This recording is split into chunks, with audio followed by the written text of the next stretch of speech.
तो हम अब बात कर लेते हैं पद्य की।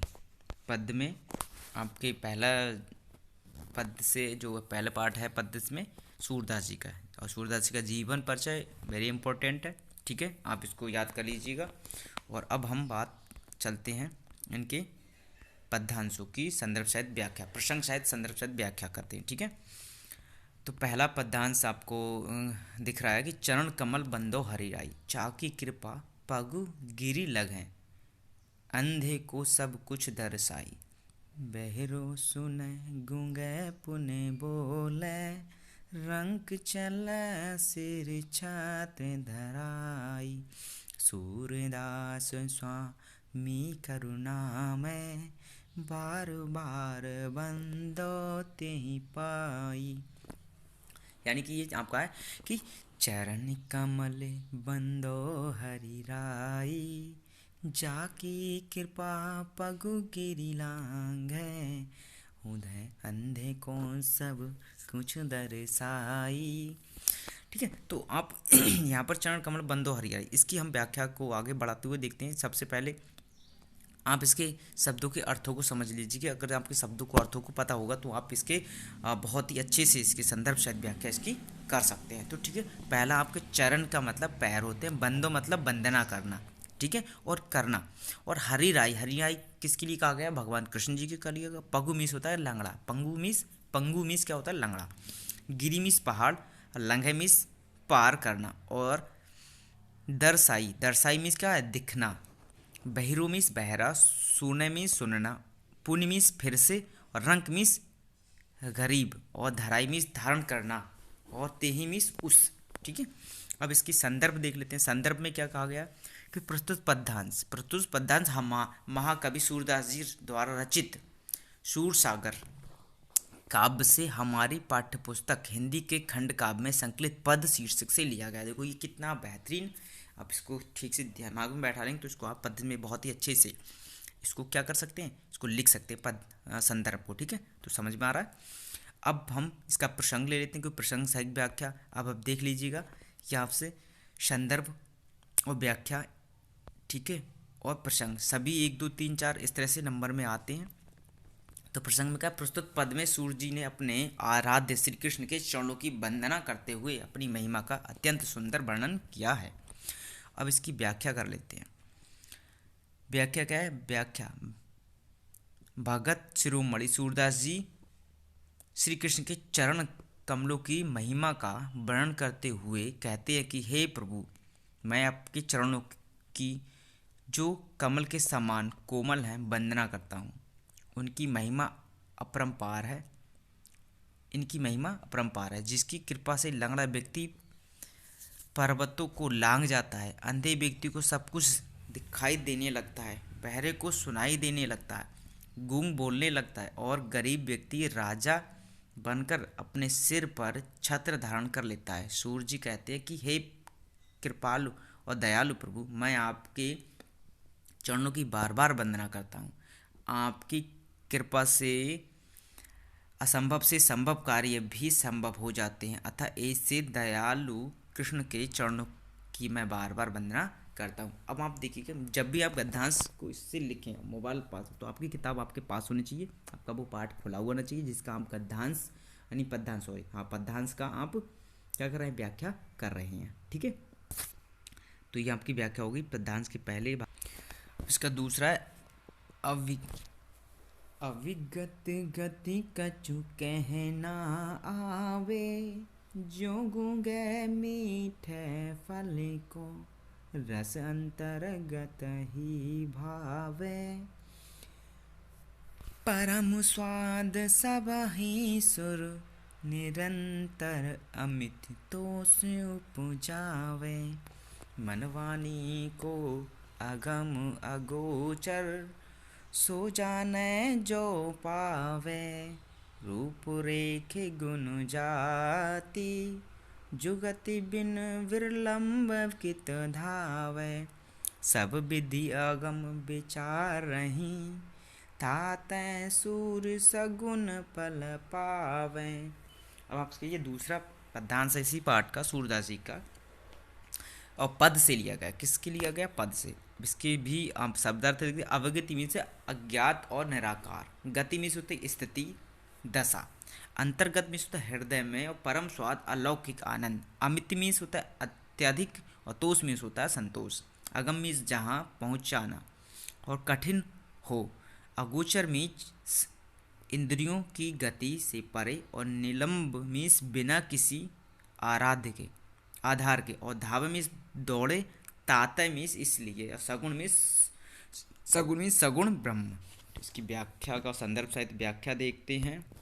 तो आप दूसरे आप देख रहे हैं दूसरे का, अब आप करें संदर्भ आपका जो पहले, क्योंकि सूरदास जी का ही है, पद से लिया गया है, ठीक है। हाँ, तो आप इसी का जो संदर्भ जो पहले वाले का किया था वही संदर्भ आप इसमें वो संदर्भ लिखना है। और जो अब इसका प्रसंग जो है, अब आप प्रसंग देख लीजिएगा। प्रस्तुत पद्यांश में सूरदास जी कृष्ण जी के कमल रूपी सगुण रूप के प्रति अपनी भक्ति का निरूपण किया है। इन्होंने निर्गुण ब्रह्म की आराधना को अत्यंत कठिन और सरगुण ब्रह्म की आराधना को अत्यंत सुगम और सरल बताया है। अब व्याख्या देख लेते हैं। सूरदास जी कहते हैं कि निर्गुण अथवा निराकार ब्रह्म की स्थिति का वर्णन नहीं किया जा सकता, अतः अवर्णनीय है, अनिर्वचनीय है। निर्गुण ब्रह्म की उपासना के आनंद का वर्णन कोई व्यक्ति नहीं कर सकता।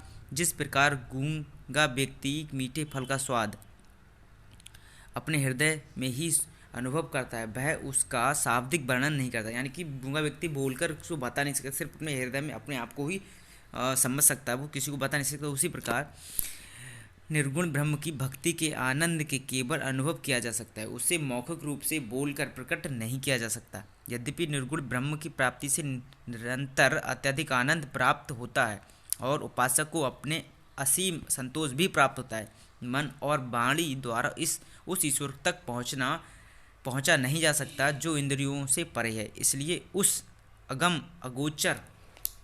अगम एवं अगोचर कहा गया है। उसे जो प्राप्त कर लेता है वही उसे जानता है। उससे निर्गुण ईश्वर ना कोई रूप में है, ना आकृति, ना ही हमें उसे गुणों का ज्ञान है जिसे हम प्राप्त कर सकें। बिना किसी आधार के ना जाने उसे कैसे पाया जा सकता है। ऐसे निम्न में से भक्त का मन किसी आधार के ना जाने कहाँ कहाँ भटकता रहेगा, क्योंकि निर्गुण ब्रह्म तक पहुँचना संभव है। इसी कारण भटकता रहेगा। इसी कारण संभव प्रकार से विचार करके ही सूर्य जी ने सरगुण श्री कृष्ण की लीला के पद का गान अधिक उचित समझा है। ठीक है। अब इसी पाठ का ऊधो मुहि ब्रज बृसत नाही, इस पद्यांश का भी हम संदर्भ शायद व्याख्या कर लेते हैं, क्योंकि बाकी हमने ऊपर दो कर चुके हैं और ये तीसरा कर रहे हैं, और क्योंकि जो इम्पोर्टेंट अधिक है वही हम कर रहे हैं और बाकी सभी का नहीं ले रहे हैं। ठीक है। तो अब इसकी हम अर्थ देख लेते हैं। शब्दार्थ तो मोही मिस मुझे, विस्तृत मिस विस्तृत, नाही मिस नहीं, संघन मिस गहन, कंज मिस छोटे, वृंदों का समूह, दहो मिस दही, बृसत मिस बीत जाना, धनी मिस धन्य होना, जहो सो मिस जिस पर, और जदु मिस जात और श्रीकृष्ण। ठीक है। जदु जात यानी श्री कृष्ण जी। तो इसकी व्याख्या कर लेते हैं। तो संदर्भ वही रहेगा। प्रसंग देख लेते हैं। प्रस्तुत पद्यांश में सूर्य जी ने श्री कृष्ण की मनोदशा का चित्रण किया है। उन्होंने मथुरा पहुंचकर श्री कृष्ण को वहाँ की सारी स्थितियाँ बताईं, जिसे सुनकर श्री कृष्ण भाव विभोर हो जाते हैं। करें तो व्याख्या कर। श्री कृष्ण कहते कि हे ऊधो, मैं ब्रज को भूल नहीं पाता। मैं सबको भूलने का बहुत प्रयत्न करता हूँ, पर ऐसा करना मेरे लिए संभव नहीं हो पाता। वृंदावन और गोकुल वन उपवन सभी मुझे बहुत याद आते हैं। वहाँ के कुंजों की धनी छाँव भी मुझे भुलाए नहीं भूलती। प्रातःकाल माया जसुस्ता और आनंद बाबा मुझे देखकर हर्षित होते तथा अत्यंत सुख का अनुभव करते थे। माता यशोदा मक्खन रोटी और दही मुझे बड़े प्रेम से खिलाती थी। गोपियाँ और ग्वाल बालों के साथ अनेक प्रकार की क्रीड़ाएँ करते थे और सारा दिन हंसते खेलते हुए व्यतीत होता था। ये सभी बातें मुझे बहुत याद आती हैं। सूरदास जी ब्रजवासियों की सराहना करते हुए कहते हैं कि वे ब्रजवासी धन्य हैं, क्योंकि कृष्ण स्वयं अपने हित की चिंता करते हैं, उनके हित की चिंता करते हैं और इसका प्रतिक्षण ध्यान रखते हैं। उन्हें कृष्ण के अतिरिक्त ऐसा हितैषी और कौन मिल सकता है। ठीक है, ये भी इसकी व्याख्या होगी। अगले पार्ट से हम दूसरे ले रहे हैं ना, धनु भंग वन पथ पर। इसमें तुलसी जी गोस्वामी तुलसीदास जी का है, तो इस पार्ट से की हम व्याख्या कर लेते हैं। कुछ व्याख्या है, जीवन परिचय आपको पढ़ना ही है, याद करना, ठीक है। तो देख लेते हैं। हाँ, तो पहला आपका पद्यांश पहला नहीं लेते, इसका पहले का जो अथवा वाला है वो आपका 2019 में आ चुका है। आप इसका देख लेते हैं फिर से। गुरुपद बंदी सही अनुराग, राम मुहि सन आयुष मांगा, सहज ही चले सकल जग स्वामी, मत मंजबर कुंज गामी। चलत राम सब पुर नर नारी, पुलकत पूर तन भय सुखारी। बंद पितर सुर सिरकत संभारे, जो कुछ पुण्य प्रभाव हमारे। तो सिंधु तो शिव संधु, नृपनाल किनाई, तो रहु राम गणेश गोसाई। तो इसकी आपको यहाँ देख रहे हैं, इसके शब्दार्थ उचित यानी उदित, उदयगिरी मीन्स उद्यांचल। अब इसके आप वो जिसका बड़ा मोबाइल वो स्क्रीनशॉट ले सकता है, इनमें से आप इसको पढ़ सकते हैं। पढ़ के आप इसके जो भी जैसे भी आपको जो भी अच्छे अच्छे शब्दार्थ लगे उसको याद रख सकते हैं, या आपको किताबों में मिल सकते हैं। ठीक है, तो इसकी ज़्यादा लंबी वीडियो हो जाएगी, इसलिए आप इसको शब्दार्थ नहीं पढ़ता, सिर्फ मैं संदर्भ देखता हूँ शब्दार्थ छोड़ के। तो देखते हैं संदर्भ क्या कह रहा है। प्रस्तुत पद्यांश हमारे पाठ्यपुस्तक के काव्यखंड के धनु भंग शीर्षक से उद्धृत है। ये कवि गोस्वामी तुलसीदास रचित श्री रामचरितमानस के बाल कांड से लिया गया है। इसकी व्याख्या कर देते हैं। इसकी व्याख्या यहाँ से है, ऊपर वाले पहरे की व्याख्या ऊपर वाले से, नीचे वाले पहरे कह रहा है। श्री तुलसीदास जी कहते हैं कि संपूर्ण जगत के स्वामी श्री राम कृष्ण अपने गुरु मित्र कहते हैं श्री कृष्ण अपने गुरु विश्वामित्र जी के चरणों की वंदना कर अन्य मनुष्यों की आज्ञा प्राप्त करके सुंदर मत वाले हाथी की भंग चाल मस्त चाल से धनुष की ओर स्वाभाविक रूप से बढ़ते रहे हैं। श्री कृष्ण के धनुष की ओर बढ़ते ही जनकपुरी के सभी नर नारी सुख का अनुभव करते हुए अनामित हो उठे हैं।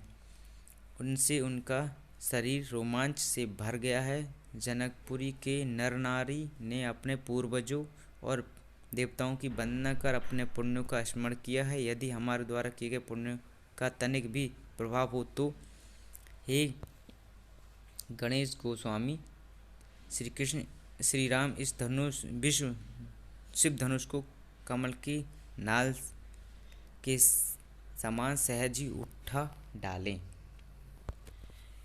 हाँ, इसका एक और ले लेते हैं। ओम मंत्र पर लघु जासु बस, विधि हरि हर गुर सर्व, महामंत्र गर गजराज कहूँ, बस कर अंकुश वर। ये आपका पद्यांश है। ठीक है, तो आप इस पद्यांश की व्याख्या आप किताब से देख सकते हैं पद्यांश कहाँ पर। अब इस पद्यांश की आप व्याख्या करते हैं। ठीक है, व्याख्या देख लेते हैं। तो व्याख्या में आपका देखते हैं हम सबसे पहले इसके शब्दार्थ देखते हैं। शब्दार्थ आपके सामने है। और आप जासु मीन्स जिसके, बस मीन्स वश, और हरि मीन्स ब्रह्मा, और हर मीन्स शिव, सुर मीन्स विष्णु, महामंत्र मीन्स मंदमस्त हाथी, और अंकुश मीन्स हाथी को नियंत्रण में रखने का उपकरण, काम मीन्स कामदेव, शायक मीन्स बाण, तजु मीन्स त्याग, संयु मीन्स संशय, संदेह मीन्स भंजब, तोड़ेंगे मीन्स भंजक में तोड़ेंगे, और विषादु मीन्स दुख यानी कि उदासी। पूर्व यानी कि जो तुलसीदास जी का ही है, तो पूर्व पद्यांश वही रहेगा। ठीक है, गद्यांश और पद्यांश का जो संदर्भ रहेगा वही रहेगा। तो हम लिखेंगे प्रसंग।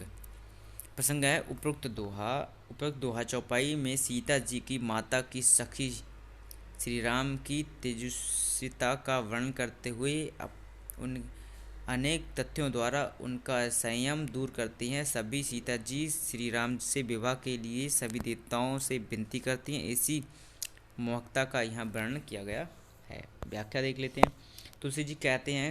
तुलसीदास जी कहते हैं कि सीता जी की माता जब श्री राम को छोड़कर छोटा समझकर उनके प्रति अपनी शंका प्रकट करती हैं, तब एक सखी सीता जी की माता से कहती हैं कि हे रानी, जिस प्रकार ओम का मंत्र अत्यंत छोटा होता है पर ब्रह्मा विष्णु शिव और समस्त देवगण उसके बस में हैं, इसी प्रकार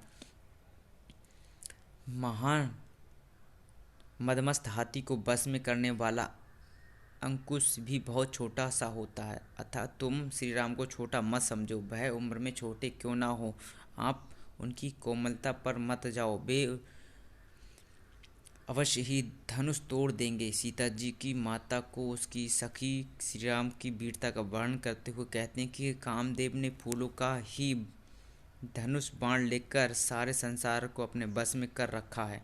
अतः हे देवी, आप अपने मन को शंका का परित्याग कर दीजिए। श्री राम पर शिव धनुष को अवश्य ही तोड़ देंगे, आप मेरी बात का विश्वास कीजिए।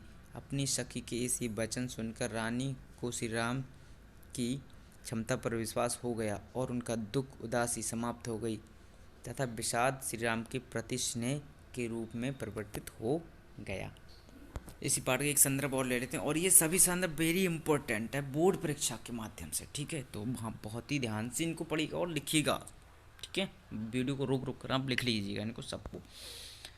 कह रहे रानी, मैं जान आनी अनजानी महा, पली वहाँ तू ते कठोर हियो है। राजहूँ काज अकाज न ज्यों, कहो त्यों को जिन कान क्यों है। ऐसी मनोहर मूर्ति ये, बिछुरे कैसे प्रीतम लोग ज्यों हैं। आखिन में सखी राखीवे जोग, इससे कीम है वनवास दियो है। तो इसके जो आपका शब्दार्थ देख रहे हैं, शब्दार्थ में आप देख रहे हैं रानी कैकेयी, अनजानी मीन्स अज्ञानी, पवि मीन्स ब्रज, पाहन मीन्स पत्थर, काज मीन्स काज, अकाज मीन्स उचित और अनुचित, जनु मीन्स जानती है, त्यू मीन्स पति, कान मीन्स क्यों, कहा क्यों है, कहा मान लियो है, जोग मीन्स योग, कीमी मीन्स क्यों। तो अब यहाँ देख रहे हैं संदर्भ, जो संदर्भ क्योंकि इसी पार्ट से एक ही पार्ट से तो हमको संदर्भ बार बार लिखने की आवश्यकता नहीं होती, इसलिए संदर्भ वही रहेगा। अब इसका प्रसंग देखते हैं। प्रस्तुत पद्यांश में गोस्वामी तुलसी जी ने ग्रामीण स्त्रियों के माध्यम से कैकेयी और राजा दशरथ की निठुरता और प्रकृति का वर्णन किया है। तो व्याख्या में क्या है, श्री राम सीता और लक्ष्मण वन में जाते हैं, उन्हें देखकर गांव की स्त्रियां आपस में वार्तालाप कर रही हैं। एक स्त्री दूसरी से कहती है कि मुझे ये ज्ञात हो गया है कि रानी कैकेयी बड़ी अज्ञानी है, वह पत्थर से भी अधिक कठोर हृदय वाली नारी है, क्योंकि उन्हें इन तीनों को वनवास देते समय तनिक भी दया नहीं आई। दूसरी ओर वे राजा दशरथ को भी बुद्धिहीन समझकर कहते हैं कि राजा दशरथ ने उचित अनुचित का भी विचार नहीं किया, उन्होंने भी पत्नी का कहना मान और उन्हें वन भेज दिया। वे तीनों को इतने सुंदर और मनोहर हैं, इतने कि इनसे बिछुड़कर इनके प्रियजन कैसे जीवित रहेंगे। हे सखी, ये तीनों तो आँखों में बसने योग्य हैं, इनको अपने से दूर नहीं किया जा सकता। इन्हें किस कारण वनवास दे दिया गया है, ये तो सदैव अपने सामने रखने योग्य हैं। तो इस पाठ के इतने ही आप पद्यांश करेंगे, ठीक है। और इस पाठ से एक नई का पद्यांश आपको पेपरों में देखने के लिए मिल जाएगा। तो आगे बढ़ते हैं और अगले दूसरे पाठ से पद्यांश एक आध देख लेते हैं।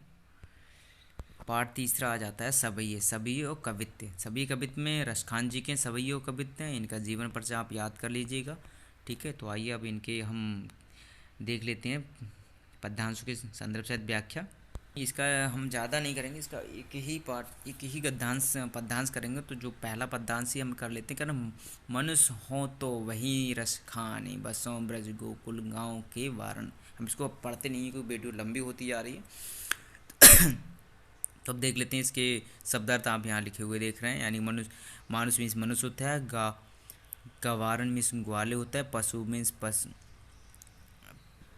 पशु होता है, मांझरन मीन्स बीच में, और पहाड़ मीन्स पत्थर, धरियो मीन्स उठाना, परदर मीन्स इंद्र, खग मीन्स पक्षी, बसेरो मीन्स बसेरा, निवास मीन्स स्थान, कलिद मीन्स यमुना, कूल मीन्स किनारा, डारण मीन्स टर्न। देख लें अब मैं शब्दार्थ क्यों बता रहा हूँ बार बार, ठीक है। शब्दार्थ भी आपको पेपर में मिलेंगे और ये सारी चीज़ आपको पेपर में मिलने वाली है, तो इसलिए मैं ये सारी चीज़ों को आपको बता रहा हूँ और आप बहुत ही अच्छे से इनको कीजिएगा, ठीक है। तो संदर्भ अब इसका देख लेते हैं। प्रस्तुत पद्यांश रसखान कवि द्वारा रचित सुजान रसखान से हमारी पाठ्यपुस्तक हिंदी के खंड काव्य में संकलित सवैये शीर्षक से उत्कृत है। आप संदर्भ इसका जो पद्यांश वाले जो काव्य, इसमें पद्यांश जो चीज़ हैं, पद्यांश वाले संदर्भ पैरों के आप बहुत ही ध्यान से संदर्भ पढ़िएगा, बहुत ही ध्यान से याद कीजिए कि कहाँ से कैसे लिया गया है।